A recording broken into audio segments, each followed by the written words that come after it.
Est-ce que tout le monde a une place assise? Oui, donc il nous reste encore quelques chaises de disponibles. Alors merci d'être venus très nombreux. Hein, ça se presse beaucoup, notre conférencière. Elle aurait peut-être aimé avoir moins de monde. Il ne faut pas qu'elle nous regarde. C'est quand même après, c'est facile de vous regarder. Et merci donc d'être venu. Alors, on a le plaisir d'accueillir ce soir Madame Anne Coury. Alors, vous savez qu'elle est la présidente de l'association pour la mise en valeur du cimetière Saint-Just. Hein, c'est une toute jeune association qui a été créée en 2023, hein, et c'est une association qui est déjà très très active puisqu'elle a organisé une exposition au printemps dernier sur les mers de Laon. Et cette exposition, elle a été présentée dans le hall de la mairie de Laon. Et elle était visible jusque la semaine dernière. Hein, voilà. Mais bon, j'ai vu que le livret était disponible pour ceux qui n'ont pas eu la chance de l'avoir et qui sont intéressés. Donc son association est très active et beaucoup de membres de la Société historique de Haute-Picardie sont aussi membres de l'association pour la mise en valeur du cimetière Saint-Just. Alors donc on a beaucoup de plaisir à l'accueillir ce soir. Alors le titre est un petit peu énigmatique, hein, vous êtes peut-être interrogé avant de venir, mais bon, tout de suite, je laisse la parole à Madame Coury. Merci. Alors, bonsoir à tous. Merci d'être venus aussi nombreux. C'est vrai que je suis un peu émue, mais bon, je vais essayer de reprendre mes... Alors, je voudrais en premier lieu, bien sûr, remercier Monsieur Thierry et la Société historique de Haute-Picardie de m'avoir invité ce soir. Et je voudrais également remercier toutes les personnes qui m'ont aidé à écrire l'histoire de ce petit prince perse, qui sera donc le sujet d'aujourd'hui et qui sera aussi suivi de deux autres histoires inédites, mais liées bien sûr. Alors pour commencer ce propos, je dois commencer par vous parler du contexte. En fait, effectivement, le contexte est au cimetière Saint-Just. Nous sommes en avril 2023. Le temps est maussade, le ciel est bas, et je finis une journée de relevé d'inventaire des tombes au cimetière Saint-Just. En longeant le mur septentrional qui est bordé de grands arbres, je cherche un nom que je ne trouve pas, et à défaut, je regarde sur la tombe voisine et découvre un nom et un prénom insolites pour notre région. En effet, je lis sur la pierre tombale Mozaffar Khan, 25 novembre 1908, 13 octobre 1911. Dès lors, vous imaginez, ma curiosité est piquée et je décide d'en savoir plus. Alors, grâce aux archives départementales de l'Aisne, l'acte d'essai est retrouvé à la date du 13 octobre 1911 à Laon. Alors, voilà l'acte de décès, je pense que vous voyez bien. Comment ? Et donc, on apprend que Mozaffar est décédé en la demeure alors, donc, il est bien sûr décédé le 13 octobre 1911 à Laon, et on apprend que Mozaffar est décédé en la demeure de M. Mario à Semilly. Alors, grâce à cet acte, en fait, c'est pour moi un acte fondateur, puisque le travail de recherche va commencer à partir de ce moment-là et va donner à notre propos ces trois parties et ces trois histoires. Alors, la première histoire que je vais vous raconter, c'est celle de Mozaffar et de sa famille. La deuxième histoire portera sur le château de Semilly, puisque c'est là où il est décédé. Et la troisième histoire portera sur l'histoire de M. Mario et de son école. Voilà, alors on va commencer donc par la première partie. Voilà, j'espère que vous voyez.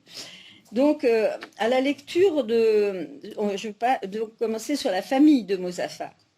Donc, à la lecture de l'acte de décès que vous pouvez voir, je ne sais pas si vous arrivez à le lire, à peu près. Bon, je vais vous le lire.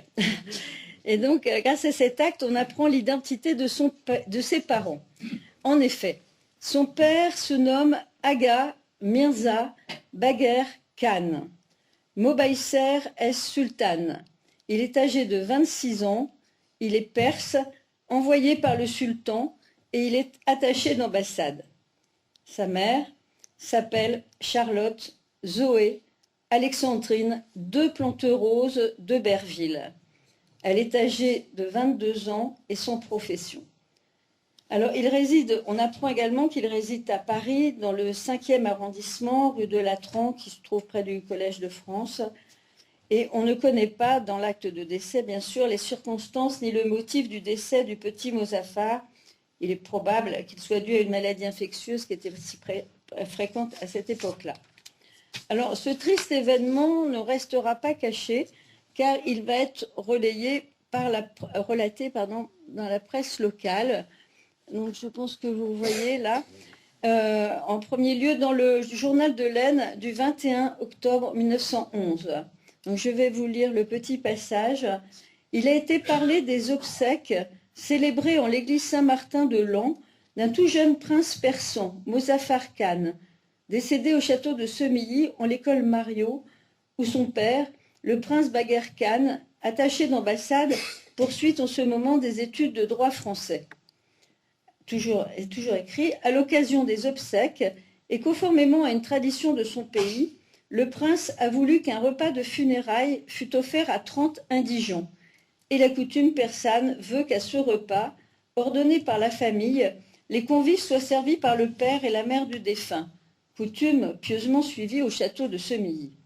De plus, le prince Bagher Khan, en souvenir du cher petit enfant qu'il vient d'avoir la douleur de perdre, a la charitable intention de s'intéresser à un des pauvres enfants du pays dont il s'occupera personnellement et qu'il mettra en état de gagner honorablement sa vie. Qu'il en soit ici remercié comme il convient. Et dans un autre journal,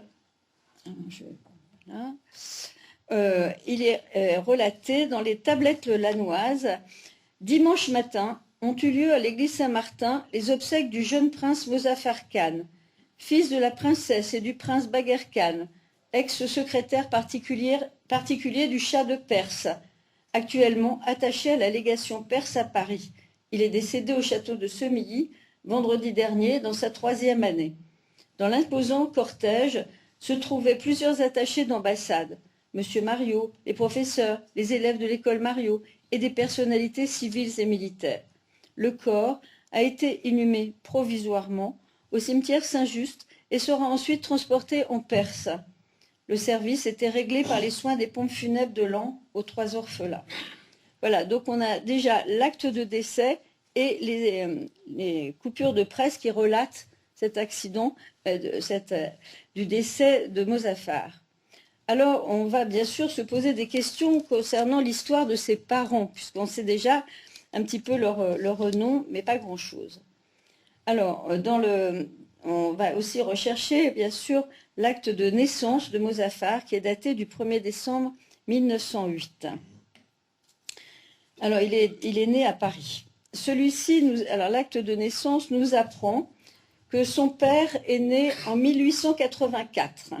Il a donc 24 ans au moment de sa naissance. Il est étudiant à l'école des sciences politiques de Paris depuis 1906 et il est également membre de la légation perse à Paris. Sa mère, Charlotte Zoé Alexandrine de Planterose de Berville, est née en 1888. Elle est donc âgée de 20 ans. Ils sont mariés et sont domiciliés rue de la Fontaine à Paris, dans le 16e. Alors, à ce stade de la recherche, bien sûr, la curiosité me pousse à en connaître un petit peu plus sur les origines des familles de Mozaffar. Et j'ai eu beaucoup de chance, parce que grâce à Internet, j'ai rencontré par Internet une petite nièce de Mozaffar, qui s'appelle Marie-Christine Rinaldi, qui m'a permis de compléter les informations de l'état civil. Alors, on apprend que la famille de Charlotte, la maman, est issue d'une noblesse d'origine bretonne, implantée à Plestan, dans les Côtes-d'Armor. Ses parents résident à Paris, les parents de Charlotte, et elle n'a pas de famille dans la région lannoise. Je fais cette petite remarque parce qu'au départ, je pensais qu'elle avait de la famille localement. Mais ayant peu d'éléments sur cette famille, nous nous sommes davantage centrés sur la famille d'Aga Mirza Bagher Khan, qui est quand même un peu plus exotique, on va dire. Alors, voilà, je vous ai mis une carte de l'Iran actuel qui permet un peu mieux de situer le propos, parce que, bon, on ne connaît pas forcément très bien la géographie de l'Iran. Alors, voilà, c'est une carte actuelle Donc, je vais vous la décrire un petit peu. En fait, notre Baguer est originaire de la région qui borde tout à fait au bord de la mer Caspienne. Il est de Banzar El Ghazali, qui est la région de Guilan. Un petit peu au sud, vous avez Téhéran, enfin juste après. Et puis, ce qui est intéressant, c'est de voir un petit peu où est située toutes les frontières, puisqu'il est bordé de nombreux pays. Au nord, l'Azerbaïdjan, l'Arménie, la Turquie, à l'ouest, l'Irak, bon, et de l'autre côté, à l'est, le Pakistan et l'Afghanistan, et au nord, le Turkménistan. Donc c'est un pays assez enclavé et grand. Quand on voit la carte, j'ai mis un petit rappel, c'est assez grand. Il est bordé au nord par la mer Caspienne. Voilà. Donc lui était originaire donc, vraiment du nord, hein, la région du Guilan. Alors, Aga Mirza Baguer est issu d'une famille riche. Il est défini comme noble, c'est-à-dire Aga.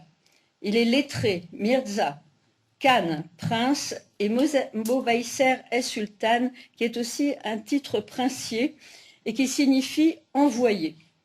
En fait, ce jeune homme aurait été effectivement envoyé en France en 1906 par le Shah afin d'approfondir ses connaissances en sciences politiques et en droit européen. Car la France et sa constitution devraient servir de modèle. En effet, à ce moment-là, la Perse et l'Iran vit un épisode politique important qui se nomme la Révolution constitutionnelle. Donc je fais une petite remarque entre la Perse et l'Iran. En fait, d'un point de vue politique et de façon plus récente, on parle effectivement de l'Iran. On parle plutôt de la Perse sur le côté culturel et en référence à sa culture ancienne. Mais on peut dire les deux, en fait. Alors, donc je vous disais que la Perse, à ce moment-là, tout à fait dans les premières années du XXe siècle, va vivre un épisode important, et puisqu'il va y avoir une révolution, en fait, dans ce pays. Alors, je vais vous dire un petit peu quelques mots sur la situation politique en Perse dans les années 1900. Il faut savoir que le pouvoir est alors aux mains du Shah Mozaffar el-Din. Alors, je vais vous mettre une petite photo. Voilà, le voilà. Pas mal. Et donc, ce Shah qui s'appelle Mozaffar el-Din, qui est né en 1853, est le Shah de la dynastie des Kadjars. Cette dynastie des Kadjars règne en fait depuis la fin du XVIIIe siècle. Alors, il faut savoir que le pouvoir à ce moment-là est totalitaire et centralisé. La population est pauvre, illettrée et soumise. Et c'est à cette période donc que le Shah régnant va envoyer des étudiants en Europe, pour la plupart boursiers, afin d'améliorer leur formation dans des domaines militaires et d'ingénierie mécanique et agronomique, entre autres. Alors, il faut savoir que depuis le début du XIXe siècle, la France entretient des relations diplomatiques avec la Perse. Celle-ci est fortement affaiblie par les conflits et les intérêts d'expansion territoriale anglo-russes. Donc, il y a des influences anglaises et russes qui cherchent à grappiller un petit peu les régions perses. Alors, les Russes pour le nord et les Anglais pour l'est. Les Anglais voulant un petit peu récupérer une voie de passage vers l'Inde, en fait, hein, et donc se prendre une partie de l'Afghanistan.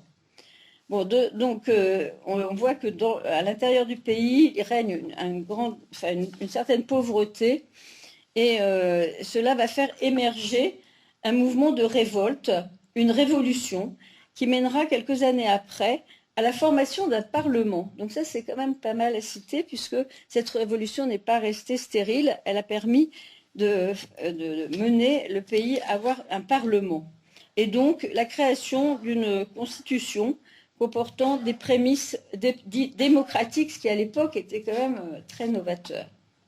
Et c'est donc pour ça qu'on appelle ce passage la révolution constitutionnelle. Alors c'est tout à fait dans ce contexte que le père de Mozaffar, donc je reprends ses noms, Aga, Mirza, Baguer Khan, va être envoyé en France pour étudier des nouveaux principes démocratiques afin de servir de relais avec son pays. Alors, il semble plausible aussi que le Shah ait choisi un de ses fils naturels, Aga Mirza, pour remplir cette mission. Alors, on peut noter, mais sans certitude, un certain lien entre le prénom du Shah et celui de son fils Mozaffar. Bon. Mais Bagher n'était pas boursier et il avait un train de vie très aisé. Il faisait partie de l'élite perse, ayant appris le français, donc peut-être à la cour de ce Shah. On n'a pas de certitude, donc je mets un peu de bémol. Mais en fait, il voulait essentiellement servir son pays. Alors, je vais aussi vous mettre la carte de l'Empire perse à l'époque des Qajars. Donc, cette carte est prise, est notée vers 1910. Donc, on voit que le pays était beaucoup plus vaste, en fait, puisqu'il englobait une grande partie de l'Afghanistan, une partie de l'Arménie. Enfin bon, c'était un territoire beaucoup plus vaste qu'après, qui a été rogné, comme je vous l'ai dit, après par les Russes et les Anglais. Voilà.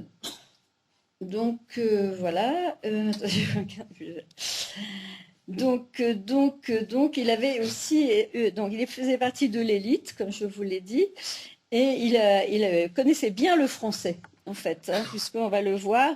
Il a assez vite intégré Sciences Po, quand même, à Paris, et il maîtrisait l'oral et l'écrit avec facilité.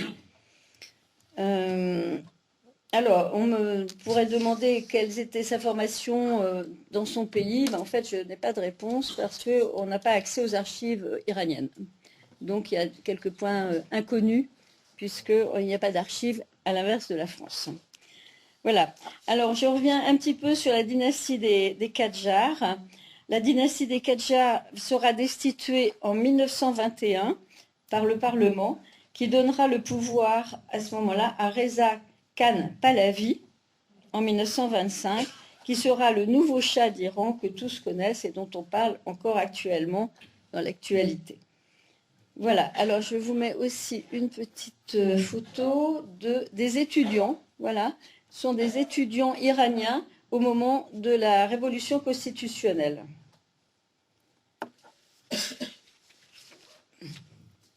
Donc voilà, je suis un peu juste sur la vie de Bagher en Iran, puisque comme je vous dis, il n'y a pas d'archives. Donc c'est par le biais de sa famille que j'ai appris quelque chose. Alors nous allons revenir à Paris, où en 1907, Bagher va rencontrer Charlotte, alors âgée de 18 ans, toute jeune fille. Et on peut imaginer qu'il vit d'emblée une grande histoire d'amour qui va les pousser à se marier contre vents et marées le 2 avril 1908 à Bandar el Anzeli, donc au bord de la mer Caspienne, dans le Guilan, qui est la région d'origine de Bagher. Donc je vous l'ai montré tout à l'heure. Et donc ils partent là-bas. Alors on ne sait pas grand-chose sur cet événement, sauf que Charlotte, en fait, s'est mariée selon le rite musulman chiite, de rigueur là-bas.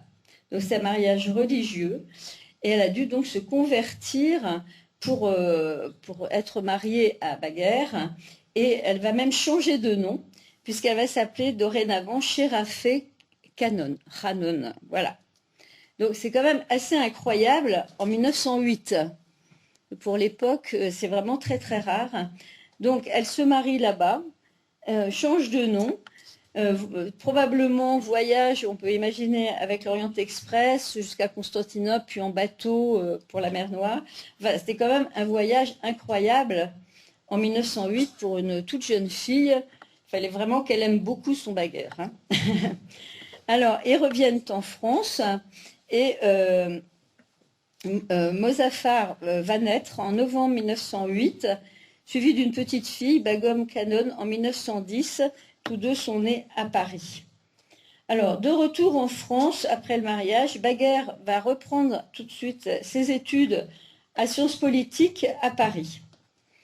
Il obtient son diplôme en juin 1911 dans la section diplomatique avec de bonnes notes, maîtrisant bien, comme je vous le disais, le français à l'oral et à l'écrit, comme le montrent ces compositions que l'on a retrouvées. Donc, son diplôme obtenu, Baguer décide de compléter sa formation par des études de droit pour lesquelles il envisage après de s'inscrire à l'Université nouvelle de Bruxelles. Donc, c'est vraiment dans le cadre d'apporter des éléments à cette nouvelle révolution constitutionnelle qui est portée par les étudiants. Ils veulent une nouvelle constitution, un nouveau parlement et donc des lois qui leur sont plus favorables. Alors, nous sommes bien en 1911. C'est une année clé pour la famille.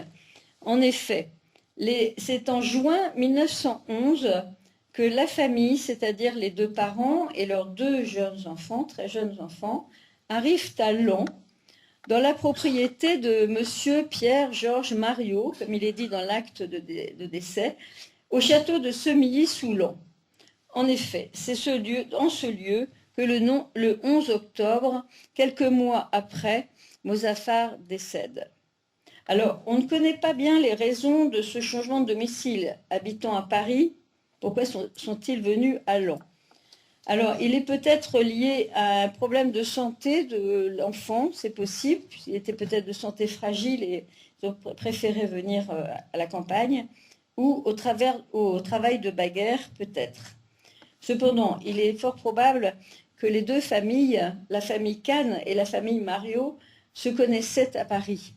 En fait, ils habitaient dans le 16e arrondissement, un couple rue de la Fontaine et l'autre rue de Passy.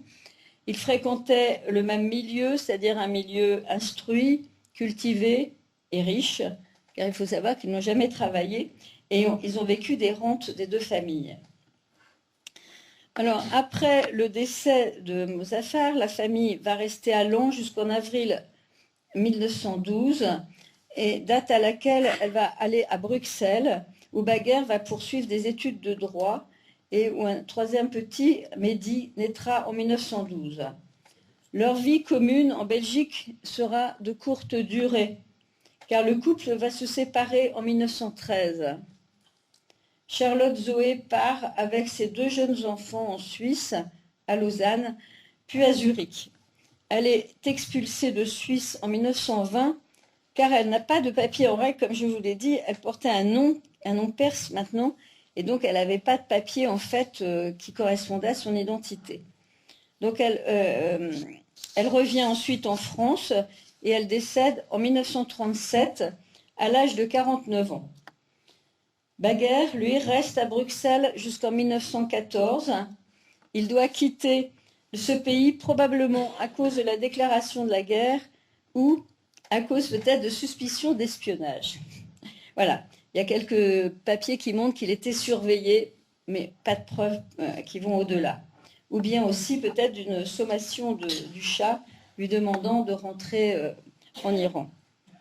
Alors, il rentre, en effet, Baguer rentre dans son pays, donc en 1913 ou 14, et il va retourner dans sa province du Guyane, qui est à ce moment-là une région en révolte, et où il trouvera la mort en 1915, a priori fusillé à l'âge de 31 ans.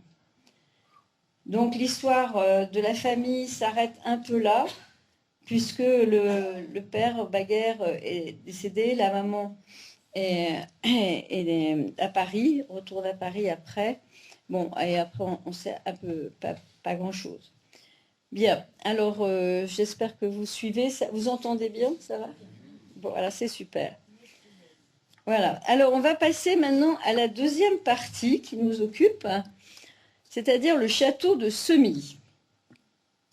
Alors, ayant appris que le petit Mozaffar était décédé au domicile de monsieur Mariot au château de Semilly, cela a poussé notre curiosité à effectuer des nouvelles recherches sur ce lieu.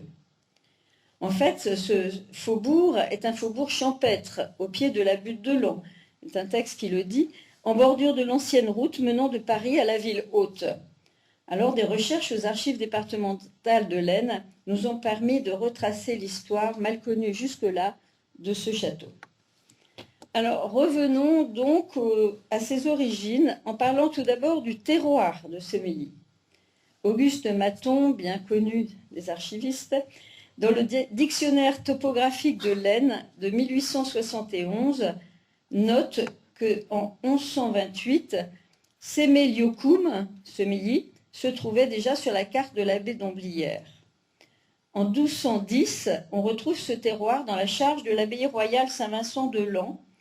Les propriétés de l'abbaye comprenaient alors 138 jallois, soit 84 hectares.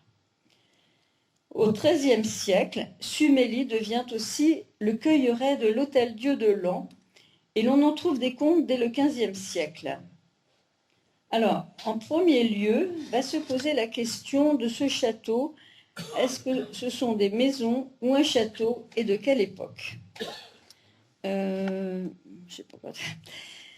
Donc, dès le milieu du XVIIe siècle, on trouve dans les livres de comptes de l'Hôtel-Dieu de Lens, donc c'est bien le rapport entre l'Hôtel-Dieu et ses maisons, ça c'est important de savoir, on trouve déjà des traces de propriétaires de prés et terres à Semilly. Alors, c'est un petit peu amusant parce que c'est un lien encore actuel. Ils appartiennent, je cite le nom des familles qui possédaient ces terres, qu'on reconnaît encore. Ils appartiennent aux familles Albouc, Drumini, Bleuze, Louis Bazin, Laloy, qui étaient presque tous laboureurs. Donc c'est amusant de se dire qu'il y a encore ces noms-là qui circulent en fait. Alors, une quittance de dette relate au nom de Louis Bazin, au lieu d'Antoine Bleuze, laboureur, demeurant à Semilly, qu'il doit une rente constituée de 15 livres chaque année à la fête de Saint-Martin au profit de l'Hôtel-Dieu, à la charge de 7 messes basses à perpétuité. L'acte a été reçu par maître de la campagne en 1694. Alors, très tôt, la mention d'une maison appartenant à l'Hôtel-Dieu apparaît. On peut lire dans les comptes de 1720 qu'il a été réalisé des réparations sur le pignon en entier de la maison de Semilly, acquise par Levant, donc un des propriétaires, qui était clerc de l'église Sainte-Benoîte. Et grâce au répertoire des minutes de 1720, on apprend que Louis Bazin, qui était né en 1680, charpentier à Semilly, a constitué une rente de 3200 livres au profit du seigneur l'évêque de Monceau-le-Vaste. Alors, je vais vous montrer l'acte de 1765. Voilà. Ça va? Donc ça, c'est l'acte de 1765 qui est particulièrement intéressant, car il apprend que André Laloy, qui est né en 1738, qui est un garçon majeur, va vendre au sieur Louis Florimond Rilliard, seigneur de Monceau-le-Vaste et cohéritier de Monsieur l'évêque, enfin, Étienne l'évêque. Alors, c'est intéressant, là, 2 maisons, une grande avec jardin et l'autre plus petite, sise à Semilly, pour la somme de 3200 livres, afin de s'acquitter de la dette de la rente ci-dessus nommée dont je venais de vous parler. Alors, l'une de ces maisons étant à l'Hôtel-Dieu, l'autre étant héritée de sa mère, Marie-Madeleine Bazin, qu'elle détenait elle-même de sa mère, Catherine Drumini, née en 1687. Donc, c'est intéressant de voir toute cette généalogie, en fait, des actes de propriété. Bon, alors, je ne vais pas tout vous citer, on en aurait pour 1 heure, je fais des coupes, mais il fallait quand même citer un petit peu le départ de la mention de ces maisons. Alors, voilà, je voulais... Bon, ça, c'est la traduction de l'acte qui est intéressant de 1765, donc qui reprend un petit peu le début de tout ça. Voilà. Alors, en février 1782, le dit sieur Rilliard et ses sœurs vont vendre, là, je cite, une grande maison, cour et jardin, et ses dépendances, et une plus petite à côté de la grande, à Madame Élisabeth Suzanne de Lannery, veuve de Jean-Baptiste Lamirault de Cerny, chevalier, seigneur des Tréaupons. Bon, voilà. Et donc, en 1790, Jean-Baptiste Fayard, chevalier de Saint-Senis, va acquérir de Madame de Lannery,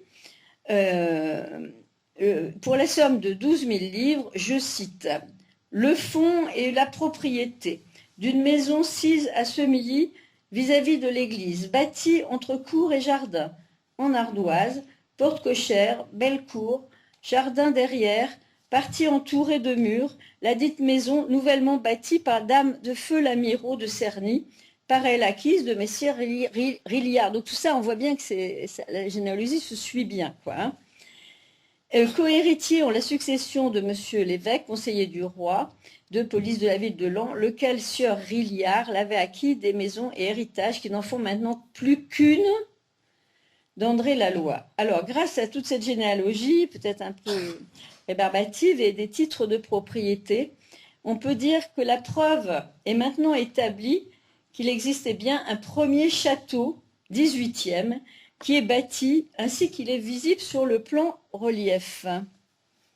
Alors, voilà. Là, je pense que ça doit être pas mal de voir ça. Donc, vous voyez le château, effectivement, on imagine bien, effectivement, les deux maisons, hein, une grande, une plus petite, qui ont été rassemblées et qui forment maintenant un château. Voilà. Donc, ça, c'est le château 18e. Alors, que l'on peut voir encore sur le plan relief, bon, le plan relief étant postérieur, mais ils se sont servis évidemment des documents qui ont permis de faire ce plan. Donc voilà le début, je dirais le début du premier château 18e, hein, 1765 à peu près. Viennent aussi les terres et les prés qui appartenaient à l'Hôtel-Dieu, à la famille Albouc, et aussi à Monseigneur Louis-Philippe d'Orléans, premier prince du sang, par acte du 25 janvier 1790, terre que M. Fayard de Saint-Denis va réunir en 1794. Bon, je saute un petit peu. Alors, il faut savoir qu'en 1802, M. Jean-Baptiste Fayard de Saint-Denis décède en son château de Semilly. Alors, au moment de son décès, il n'a pas d'héritier reconnu et il laisse un testament à mademoiselle Adélaïde Victoire Alatte, sa maîtresse, avec, eh ben oui, un petit peu de roman quand même, avec laquelle il a eu un fils, Victor Henri. Alors, très rapidement, c'est amusant parce qu'entre le décès et le testament, enfin, entre le testament et le décès et l'acte en jouissance de donc mademoiselle Adélaïde Alatte, elle n'a pas perdu de temps, hein. Et donc, un inventaire va être dressé le 23 juillet 1802, et c'est surtout l'intérêt de cet inventaire. On apprend beaucoup de choses dans les inventaires, et on a la chance d'avoir celui-là. Et donc, effectivement, cet inventaire apporte beaucoup de détails sur la composition du château et son contenu, entre autres des tableaux, des tables à jeux, une bibliothèque, des armoires pleines de linge, de l'argenterie, etc. Donc ça, c'est un document intéressant puisqu'il nous apprend le contenu et la richesse quand même du château. Alors, quelques années après, mademoiselle Alatte va acquérir également les terres, les prés, le corps de ferme. Elle rachète tout ça à monsieur Jean Aufarel, qui est un ancien officier, et de sa femme, Marie-Françoise de la Garde de Seigne. Alors, en fait, il s'agit là de la ferme du Coloyot. Ça vous dit peut-être, il y a encore une petite rue, je crois, qui s'appelle la rue du Coloyot. Eh bien, c'était la ferme, en fait, qui se trouvait, on la voit sur le plan, à gauche du château. Voilà, bon. On arrive en 1820. On avance. Alors, en 1820, c'est monsieur Jean-Baptiste Declercq, qui est receveur des finances de l'Aisne, qui acquiert le château, non, d'abord les terres, en fait, d'une superficie de 7 hectares et demi, et la ferme du Coloyot, appartenant à Jacques-François Hardy, à sa femme. Bon, et ayant appartenu encore à l'Hôtel-Dieu de Laon. Donc, c'est une certitude. Alors, dès lors, ces terres vont constituer le parc, la ferme et les dépendances entourant le château. Donc, ça va être, en fait, réuni au château, ce qu'il n'était pas avant, d'accord? Et donc, il acquiert, alors là, c'est pareil, on a le texte, une maison à Semilly, entre cour et jardin, et toute dépendance de contenance de 10 arts, couverte en ardoise, composée de plusieurs pièces, auxquelles on parvient par un perron, des salons, une salle à manger, un jardin entouré de murs, d'arbres fruitiers, une cour, une basse-cour, avec un verger de 10 arts, des pièces de terre, des prés, des vignes, tout cela appartenant auparavant à M. Aufarel et à Madame de la Garde de Seigne, dont acte de 1809.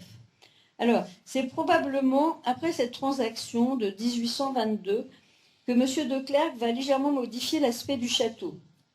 En effet, on est en 1822 et celui-ci a subi des outrages ravageurs et un peu destructeurs dus au combat napoléonien entre les armées du général Blücher et celles du Marchesnay en mars 1814, ce qui va obliger à réparer et faire quelques transformations au niveau du château.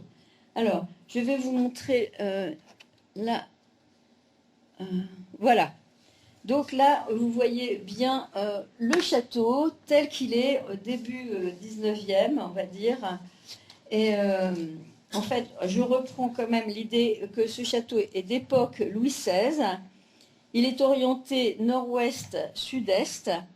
Il mesure, vous le voyez bien, là, il est quand même très beau. Hein. Il mesure 36 mètres de long sur 14,50 mètres de large.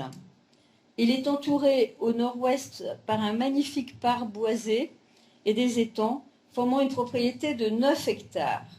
Alors, c'est la description que je rapporte, c'est une description qui a été faite par Francis Eck dans son livre « Il était une fois des châteaux dans l'Aisne », le premier tome, où il dit « Sa toiture à la mansarde est percée de nombreuses et élégantes lucarnes ». Donc, vous voyez les lucarnes en haut.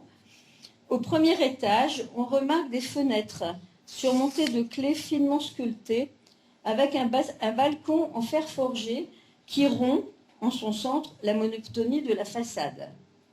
À noter que le premier étage est plus haut que le rez-de-chaussée, ce qui confère à cet étage un aspect de piano nobilé où se trouvaient les pièces de réception.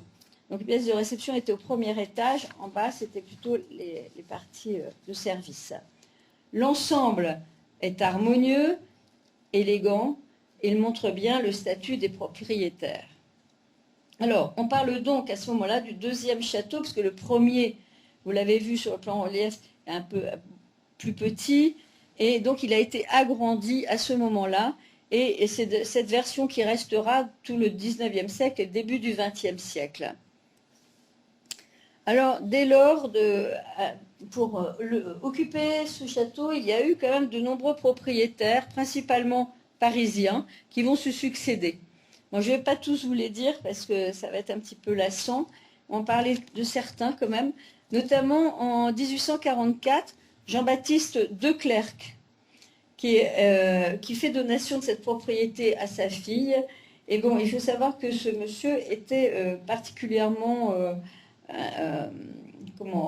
il avait une très belle situation et donc il va acheter ce château, voilà, j'ai même le prix, 60 000 francs, voilà. Et je fais une petite remarque qui va intéresser personne de l'Assemblée pour dire qu'en août 1849, c'est monsieur Joseph Finot, entrepreneur à Lens, ancien maçon de la Creuse, n'est-ce pas Madame Tranchard, qui en fait l'acquisition moyennant 70 000 francs, l'acte de maître vassal à Paris. Alors, voilà, de nombreux propriétaires vont se succéder. Et je fais quand même une petite remarque pour dire qu'au fin 19e, il va y avoir aussi une transformation qui est assez importante.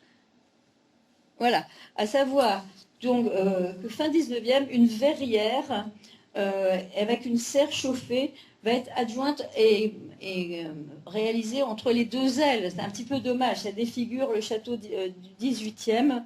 Un petit peu dommage, mais bon, c'était très à la mode. Et donc, voilà, le propriétaire a cédé à la mode en faisant édifier cette verrière qui est en fait un salon d'hiver. Voilà. Voilà, donc voilà le jardin d'hiver avec, on peut le voir, je pense que vous voyez, voilà, on voit des jeunes gens dans cette photo. Et puis au premier plan, un monsieur avec un petit enfant, c'est peut-être Mozafar, mais là encore, je n'ai pas de certitude, loin s'en faut, donc on peut l'imaginer. Voilà.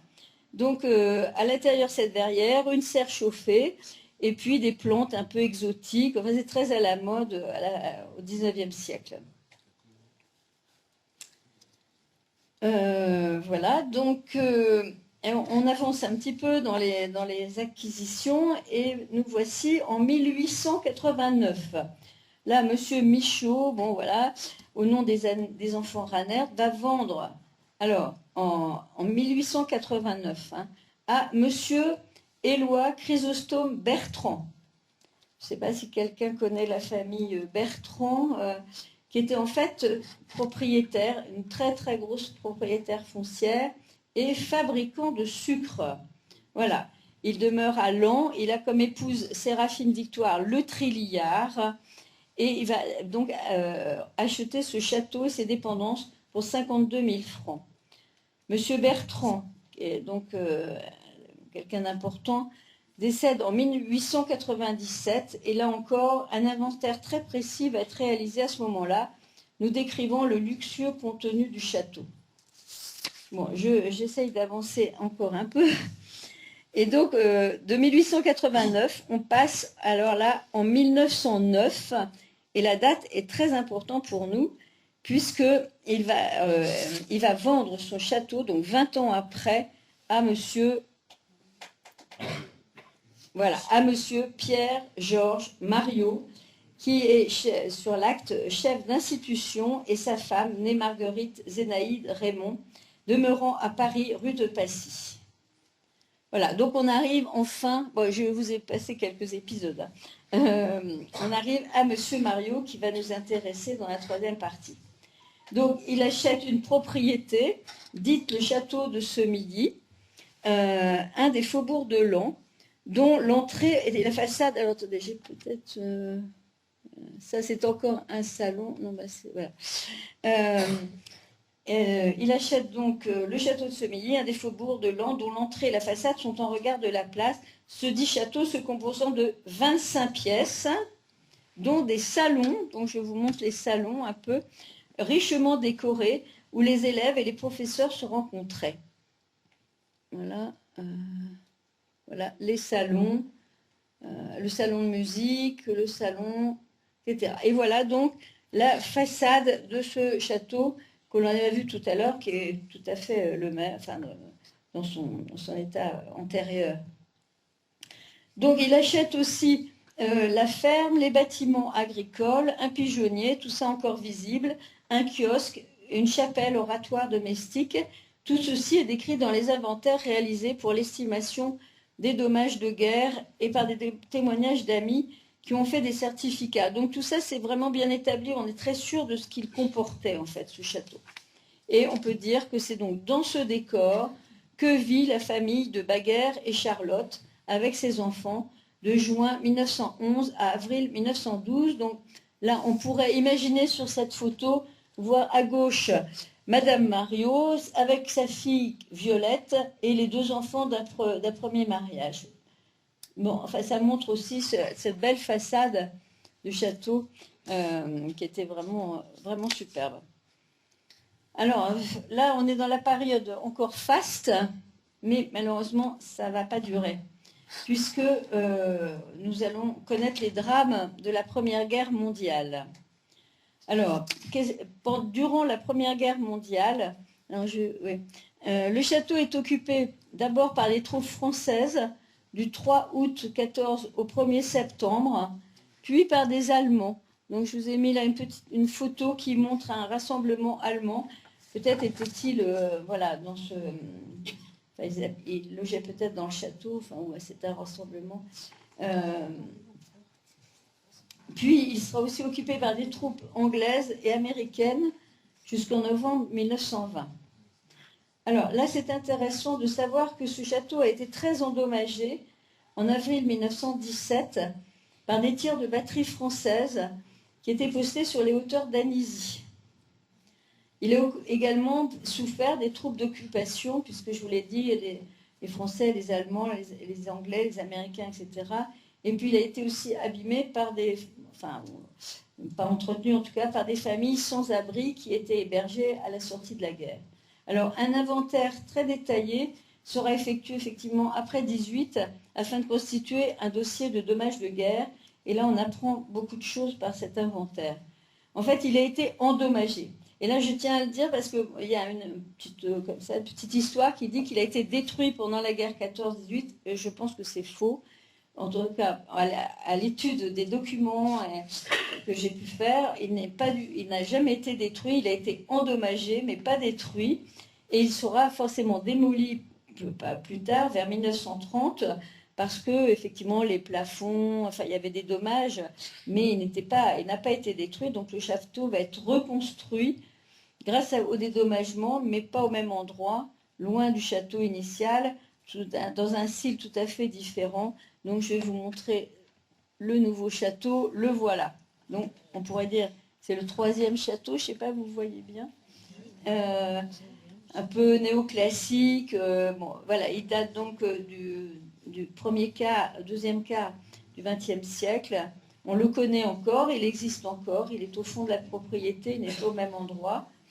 Et voilà. Donc il faut bien avoir la notion que le premier château n'a pas été détruit, mais démoli. Voilà. Et donc ce château va être important aussi, mais bon, beaucoup moins important que le premier, bien sûr.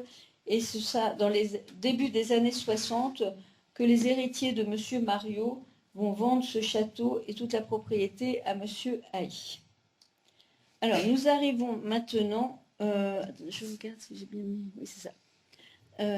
Si nous avons... Voilà. Alors, 3e partie. Ça va? Vous suivez? Bon. On va parler maintenant de M. Mario, puisque je viens de vous dire qu'il a été acquéreur de ce château en 1909. Voilà. Alors, on va s'attarder maintenant sur la personne de M. Pierre-Georges Mario. En effet, c'est intéressant. Et personne ne le connaît. Donc, voilà. Alors, ce Georges Mario est né en 1863 à Nontron, en Dordogne. Je ne sais pas si quelqu'un connaît ce lieu, mais pas moi. Comment? C'est un chef-lieu de canton. Ah bah voilà, donc c'est pas si petit que ça, mais voilà, c'est pas très connu. C'est un petit bourg. Oui. Alors son père, le père de M. Mario, est un ancien boulanger qui monte à Paris en 1870. Il habite rue de Montmartre et travaille dans un bureau de placement pour les enseignants, dont il sera par la suite directeur. Donc en fait, il avait un bureau de placement pour placer des enseignants dans des établissements ou dans des cours privés. Ça se faisait beaucoup. Alors, sans doute, il était bien au courant des bons professeurs et des bons établissements, puisqu'il va conseiller son fils Georges, qui lui-même fait de très bonnes études scientifiques, puisqu'il sera licencié de mathématiques et de physique, et devient lui-même professeur au lycée Stanislas à Paris et à Sainte-Barbe. Donc, Georges est dans un contexte culturel et évolué. Hein. Alors, plus tard, d'ailleurs, Georges va suivre un petit peu aussi la voie de son père et il va diriger plusieurs cours privés, dont 2 à Paris. L'école Gay-Lussac, dans le 5e arrondissement, 12 rue Guy de la Brosse, et un autre rue de Passy, dans laquelle, paraît-il, Sacha Guitry a été élève. Bon, je n'ai pas de certitude, mais c'est ce qu'on dit. Puis un 3e établissement dans un collège climatique à Berck, dont on sait peu de choses.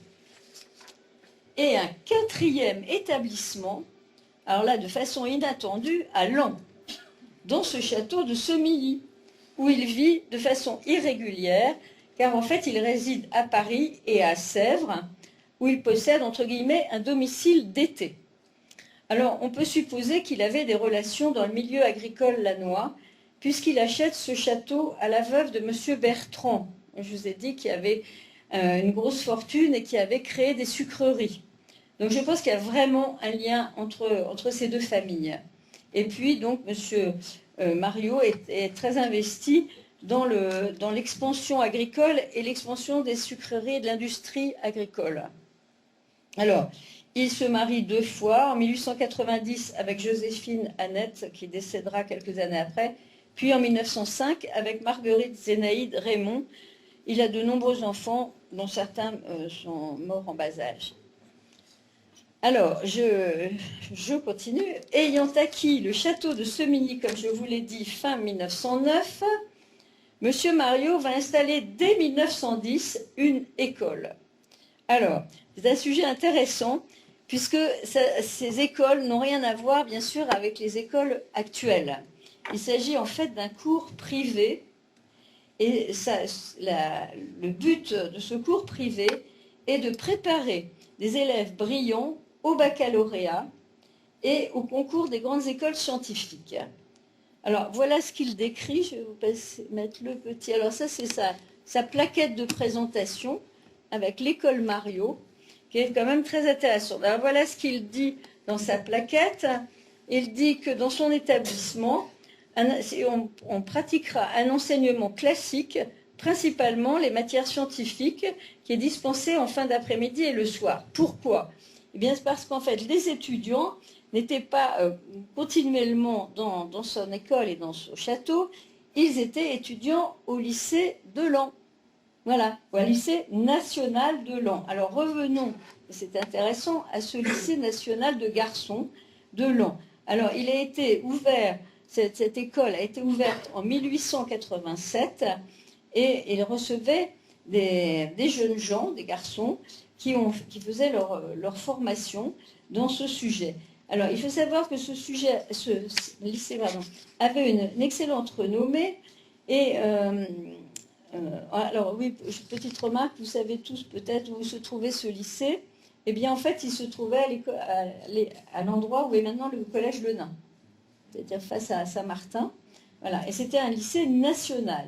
Donc, ça veut dire public, hein, à l'inverse des nombreux établissements confessionnels qu'il y avait à ce moment-là.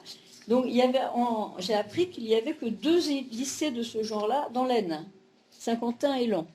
Hein. Ils recevaient quand même 200 élèves à peu près dans les grandes classes, parce qu'il y avait aussi des petites classes. En fait, ça faisait un peu tout. Ça faisait école primaire, collège, ce qu'on dirait maintenant collège et lycée. Et donc, les élèves avaient une très bonne formation, puisque les professeurs, en fait, la plupart étaient agrégés.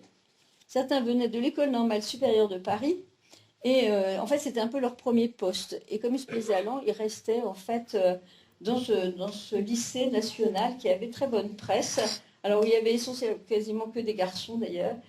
Et oui, eh ben oui, j'ai dit que oui. Oui, oui. Donc voilà. Alors, ce qui est intéressant, parce que bon, effectivement, déjà, l'importance de ce lycée, qui est un lycée public, qui est quand même quelque chose de novateur pour l'époque, de très bon niveau, puisqu'avec des professeurs, il y avait 9 professeurs, je crois, agrégés, qui donnaient des cours de qualité. Et puis, il va y avoir quand même une petite spécificité que j'ai apprise, qui est intéressante, c'est dès 1899, le lycée de Laon va ouvrir une classe préparatoire au concours des grandes écoles. Et ça, c'est quand même pas très connu. Hein. Donc, il va y avoir les préparations pour certains élèves, les meilleurs, j'imagine, donc à 2 concours, soit à l'école de Grignon, hein, en agronomie, et l'école Saint-Cyr.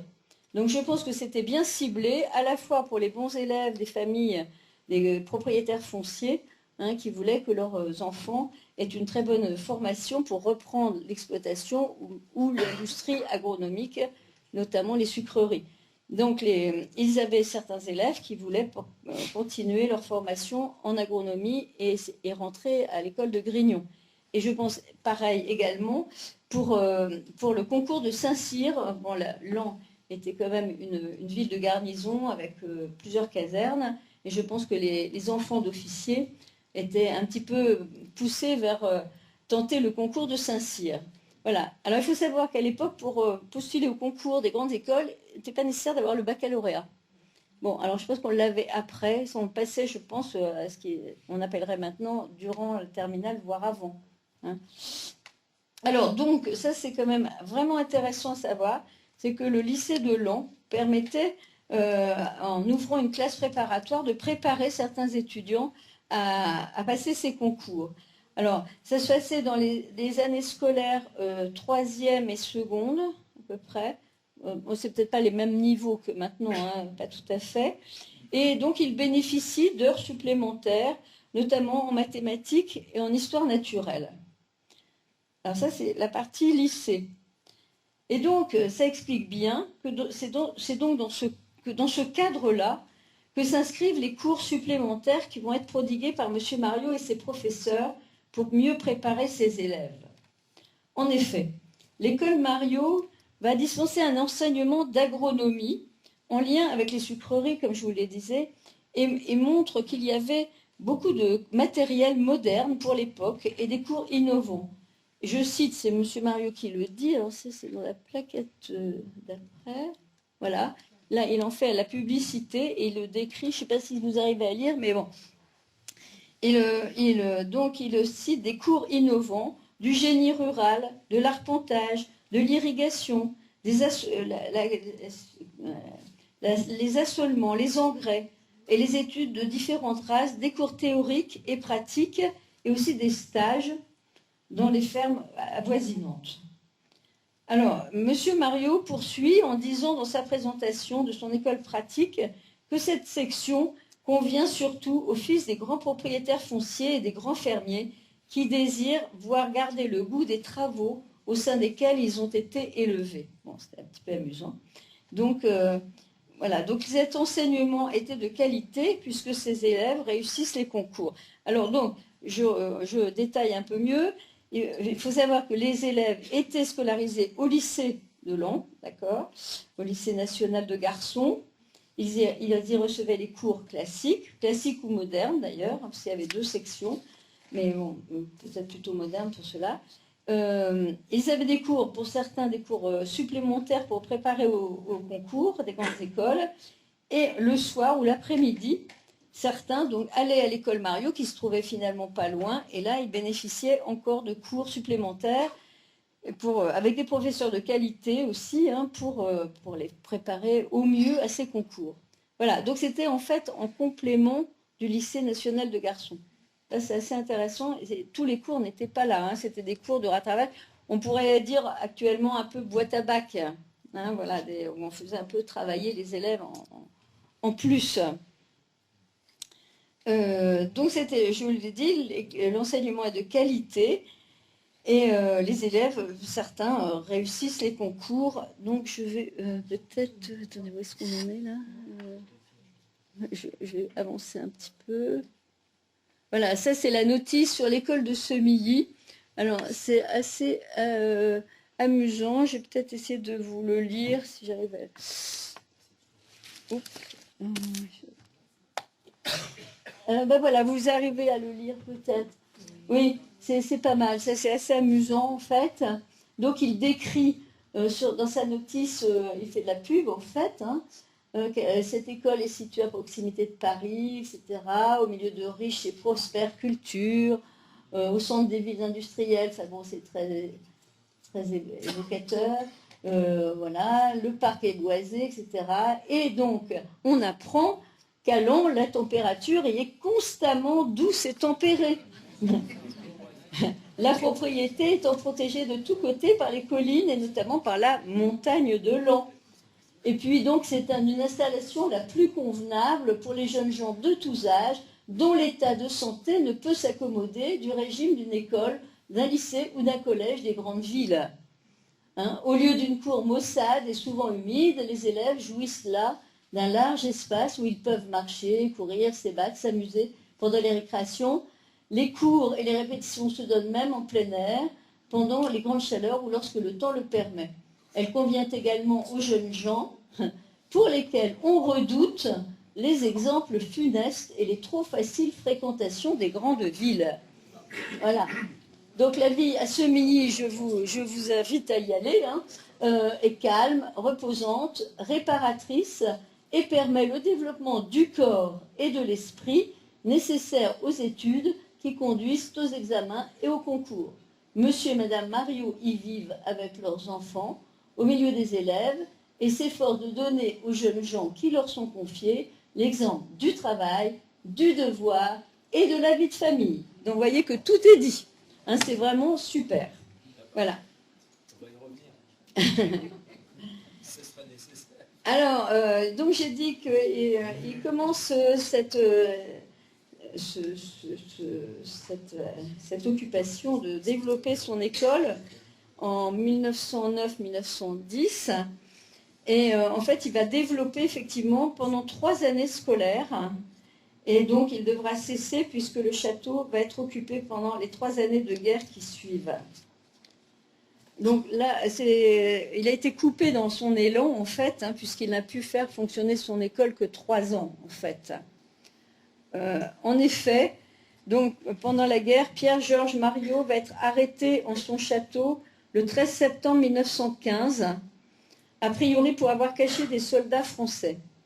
Il doit alors s'acquitter d'une forte amende qu'il paie en espèces et en bijoux. Il est ensuite déporté dans un camp en Allemagne, à Kassel-Wellheiden, et il est même puni de cage, ça veut dire en prison.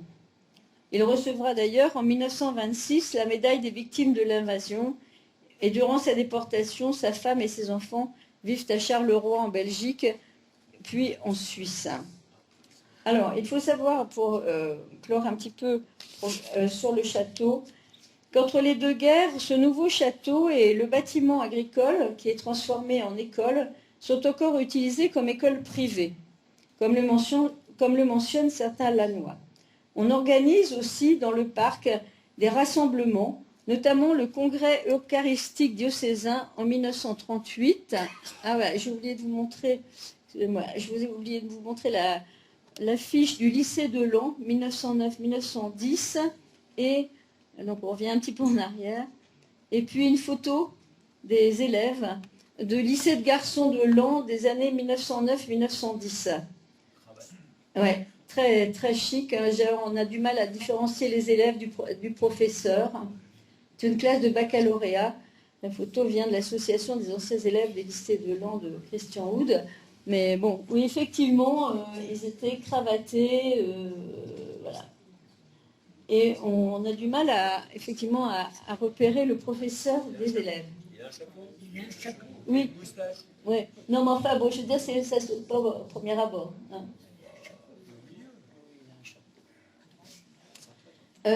Donc, là, c'était les élèves, et puis je vais vous montrer aussi les rassemblements qui ont eu lieu en été 42. C'est un rassemblement scout. Les photos ont été données par Madame Millet, dont le frère a participé. Voilà. Alors, durant la période de l'occupation, de la Deuxième Guerre, Monsieur Mariot, alors âgé, a protégé à Paris de jeunes gens lannois, réfractaires au STO et engagés dans la résistance. Ces jeunes gens disaient de lui que c'était un professeur admiré, respecté. C'est un grand patriote, particulièrement courageux lors des 2 guerres mondiales. Donc c'est un hommage, en fait, qui lui est fait par ces jeunes qui ont eu un peu la vie sauve grâce à son action de les protéger. Voilà, donc je pense qu'on a déjà pas mal parlé de M. Mariot, du château, donc je vais bientôt conclure en vous livrant une petite découverte cinématographique en lien avec la famille donc, de M. Mariot. Et donc je vais mettre en lumière le succès d'une de ses filles, qui s'est rendue célèbre. Donc je parle là de Violette, qu'on a vu peut-être tout à l'heure en photo. Donc Violette est née en 1908, comme Mozafar, est décédée en 1996. Et donc Violette s'est rendue célèbre par son livre, voilà, Babette s'en va en guerre, vous voyez en haut, qui est bien écrit par Violette Mariot. Et c'est donc la fille de Monsieur Georges Mariot. Donc j'ai trouvé que c'était amusant et j'avais envie de vous le dire. Donc le livre Babette s'en va en guerre a été écrit en 1959 et il a été adapté la même année, d'ailleurs fin 1959, dans le film éponyme réalisé par Christian Jacques et interprété par... Voilà, donc voilà, un petit clin d'œil à l'actualité récente. Et il faut savoir, bon, peut-être qu'elle est venue à l'enfant, on n'en sait rien, et ça n'a pas beaucoup d'importance, mais enfin, c'est amusant quand même de savoir que c'est à la fille de M. Mariot, voilà, avait écrit ce livre qui a donné ce film quand même assez connu. Et puis un autre de ses fils, d'ailleurs, Robert aussi, a été réalisateur de cinéma. Voilà. Donc, M. Pierre-Georges Mariot va décéder à Paris en 1951, à l'âge de 88 ans. Il faut savoir que sa succession va être longue et compliquée. Il avait pas mal de biens, enfin bon, voilà. Et le château, alors donc le dernier château, celui de 1935, et la propriété, les terres, hein, le parc, seront vendus dans les années 60 à M. Haï. Alors, actuellement, alors ça c'est le, voilà, c'est le livre que j'ai là d'ailleurs. Voilà. Voilà, pour ceux que ça intéresse. Bon, c'est pas un peu nunuche, quoi, mais bon, c'est amusant quand même à lire. Enfin, amusant. Je vous laisse le découvrir pour ceux que ça intéresse. Voilà. Et donc la propriété et toute la propriété seront vendues donc, dans les années 60 à M. Haï. Et actuellement, voilà, seule une partie de la ferme qui est encore visible. Alors j'ai fait exprès de vous mettre des anciennes photos, j'aurais pu mettre les récentes, mais je les trouvais plus belles. Voilà, donc à gauche, là, vous avez le reste de la ferme, enfin des bâtiments de la ferme, et on peut voir encore les fenêtres des écuries en bas, au rez-de-chaussée. Et on les voit encore très bien. Si vous passez devant, vous pourrez remarquer maintenant les écuries de la ferme du château de M. Mario. Voilà. Donc, il y a la ferme, et puis dans la propriété, il y a encore l'étang, qu'on voit très bien, le magnifique parc, qui est vraiment magnifique, et puis aussi, voilà, le pigeonnier, que l'on voit encore, qui était donc dans la cour de la ferme. Donc, ça, qui sont encore visibles. Donc, je vais arriver à la conclusion, pour vous dire que grâce à ces recherches, le petit Mozafar est sorti de la solitude et de l'oubli dans lesquels il reposait au cimetière Saint-Just, sans être retourné en Perse comme il était envisagé en 1911. Donc il est toujours allant. Conjointement, quelques pages de l'histoire lannoise ont pu également être exhumées et montrent une fois encore les conséquences désastreuses sur le plan humain de la Première Guerre mondiale. En effet, partie de 3 histoires qui sont à la fois proches et lointaines, qui commencent dans le faste et la renommée, elles finiront dans l'échec, dans la tristesse et finalement dans l'oubli total. Mais j'ai été quand même très heureuse de les remettre en lumière et de vous les faire partager ce soir. Voilà.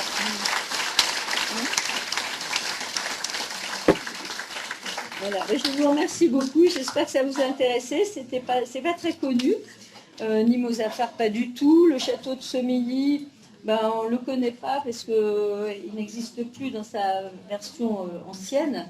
Et on ne connaît pas du tout l'histoire de ce château. Mais c'était vraiment un très très beau château. Vous le voyez encore là, dans sa version nord. Et puis l'école Mario, qui est quand même intéressante pour l'époque. En lien avec le lycée national de Laon, qui n'est pas très connu, de garçons, qui n'est pas très connu, mais qui avait aussi, dont il fallait parler, à mon avis. Voilà. Donc, voilà, je suis contente de vous avoir fait partager ces recherches et ces découvertes. Pour ceux qui veulent, voilà une photo. C'est pas dommage, je ne l'ai pas montré dans le PowerPoint. La tombe de Mozafar au cimetière Saint-Just. Donc le long du mur dans la zone 3, si vous voulez vous y rendre, je vous expliquerai où ça se trouve. Bon, voilà. Mais je vous remercie de votre attention. Je ne sais pas s'il y a des questions. Ou... Ah. Alors, c'est une bonne question. Il a une sœur qui est en fait la grand-mère de la dame que j'ai connue, de Marie-Christine Rinaldi.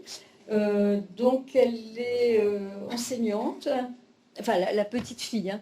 Elle est enseignante dans le Midi. Elle devait venir ce soir, elle regrette, elle n'a pas pu venir. Et sa mère est décédée assez tôt aussi. C'est une famille qui a vraiment eu énormément de drames en fait, hein. Donc la petite fille est décédée et par contre le garçon, Mehdi, il est retourné vivre en Perse. Donc, mais bon, j'ai pas de détails sur leur vie. Mais je sais juste ça en fait. pas parlé des vestiges de la chapelle qui existait. Ah oui, alors la petite chapelle, c'est en fait un oratoire domestique, on appelait ça. Voilà. Donc il reste effectivement, si vous voulez aller dans le parc à gauche, on voit les restes d'une petite chapelle qui en fait avait été érigée comme un oratoire pour la famille. Hein. Donc, mais elle existe, bon, et on voit encore les restes en tout cas. Personne n'est enterré dedans. Non. On peut y aller comme on veut, là. Alors maintenant c'est un peu une zone commerciale, mais on peut rentrer, oui. Voilà. Et c'est bien d'y rentrer parce qu'on voit l'étendue quand même de ce magnifique parc. Le parc est vraiment magnifique. Il y a des très beaux arbres, des grandes allées. Enfin, ça montre la grandeur du château quand même. Hein. Voilà, on peut le voir aussi si on va jusqu'au bureau de l'Union, du journal L'Union qui se trouve là. Voilà.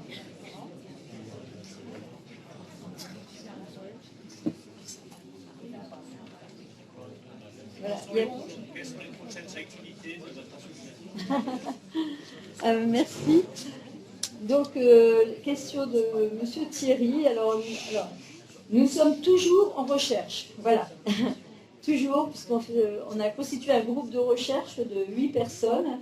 Nous employons à faire un maximum de recherche. Bon, alors là, c'est vrai que c'était un peu... C'est moi qui ai mené la recherche, parce que c'est moi qui ai découvert Mozafar, et puis bon, voilà, ça m'intéressait d'emblée. Mais nous avons fait effectivement énormément de recherches, notamment, comme l'a dit je ne sais plus qui, qui nous a mené à l'exposition sur les mers, les 21 mers, dont 15 quand même sont inhumées au cimetière Saint-Just. C'est beaucoup. Voilà. Et puis, donc, nos prochaines recherches vont porter sur l'enseignement, justement, du 19e, un peu début 20e. Et donc, si vous avez des documents, des photos, ou des documents qui pourraient nourrir notre propos, nous sommes preneurs. Voilà. Et d'autres projets. Alors, on a un projet un peu ambitieux, ce serait celui de restaurer la chapelle de deuil qui se trouve au milieu du cimetière. Enfin, on n'arrête pas les choses qui marchent, quoi. Mais bon, on est toujours un petit peu dans la recherche, en tout cas. Voilà. On recherche des biographies. On continue à faire des découvertes assez intéressantes et étonnantes. Et quand on en trouve, on vient ici, on cherche aux archives, à la bibliothèque. Et ça nous donne du plaisir à faire toutes ces recherches et à trouver des éléments qui sont intéressants pour l'histoire de la ville. Voilà. Oui, c'est un livre ouvert, en fait, au cimetière Saint-Just. C'est énormément de familles qui y reposent depuis le 19e siècle. Donc, c'est intéressant. T'as 1000 caveaux, c'est ça? Ah non, il y en a plus. En fait, il y avait, je pense, en gros, en totalité, 1500 tombes. 1500. Ouais. Et on a fait un inventaire sur 750 tombes. Alors, je tiens à dire que le premier inventaire a été fait justement par Martine Clovier et Cécile Souchon, pour l'honneur d'être là ce soir, et que nous avons repris pour compléter cet inventaire 30 ans après. Ça a été un gros travail sur 750 tombes, et qui sont maintenant identifiées avec des critères justement, de dégradation ou pas, l'état des monuments, etc. Ce qui est quand même intéressant pour voir justement l'évolution du cimetière, en fait. Hein. Il est ouvert quand? Il est ouvert quasiment tout le temps. Non. Ah, d'accord. Alors, il a été ouvert officiellement en 1806, mais il existait déjà 2 petits cimetières, en fait, avant la Révolution. Hein. Donc, il y avait le cimetière de l'hôpital général et l'hôpital de la paroisse Saint-Michel. Voilà. À cet endroit-là? Oui, tout à fait. En fait, après, ça a été agrandi, mais il y avait déjà 2 petits cimetières de mon ancien régime. Voilà. Mais avant bon. qu'on y mette des gens, il y avait des melons. Oui, voilà. C'était des terres, des jardins, etc. Tout à fait, qui se sont agrandis. Voilà, parce qu'à un moment donné, donc en 1776, il y a eu un édit qui a demandé qu'il n'y ait plus de cimetières paroissiaux dans les églises. De cimetières dans les églises. Oui, dans les églises ou autour, mais même autour. Donc en fait, il a fallu trouver des terrains. Il y a eu des tas de recherches, des débats, etc. Enfin, comme d'habitude, personne n'était d'accord. Et finalement, c'est le terrain de Saint-Just qui a été choisi. En sachant justement, il y avait déjà 2 petits cimetières qui avaient été établis à ce moment-là. Donc après, il y a eu de nombreuses modifications, puisqu'il y avait de la place. Hein. Donc on est arrivé effectivement à 1500 sépultures à peu près. Donc je pense qu'il y a à peu près 10 000 personnes qui résident là, si je puis dire. Et toute la ville de Laon. Voilà, avec des catégories sociales, professionnelles différentes. Mais bon, c'est intéressant. Maintenant qu'on connaît bien, on arrive à faire des liens, retrouver les histoires, les familles, professions, etc. Donc c'est intéressant. Vous dites c'est toute la ville, mais il y avait un cimetière là où, à un endroit qu'on appelle les Douanes. Ah oui, mais alors, bon, il est en ville basse, c'est en... Les cimetières de Vaud. Oui, voilà. Ça, c'est en ville basse. Vaud, c'est un faubourg. Hein. La ville, à l'époque, c'était le plateau. Hein. Enfin, administrativement, c'est la ville. Ah oui, oui, oui. Non, mais je veux dire... C'est la même commune. Oui, c'est la même commune. Mais bon, le plateau était plus... voilà. Bon, enfin... Voilà, je ne sais pas s'il y a d'autres questions. Voilà, mais je vous remercie de votre attention.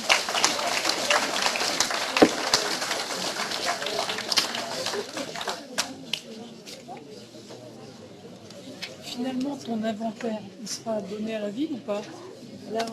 L'inventaire Ah, total. je l'ai toujours, je ne sais pas. l'as Oui, pas donné probablement aux archives, je pense. Non, mais il faut que tu le donnes aussi. C'était vraiment bien. Hein Est-ce que tu as une... C'est sympa.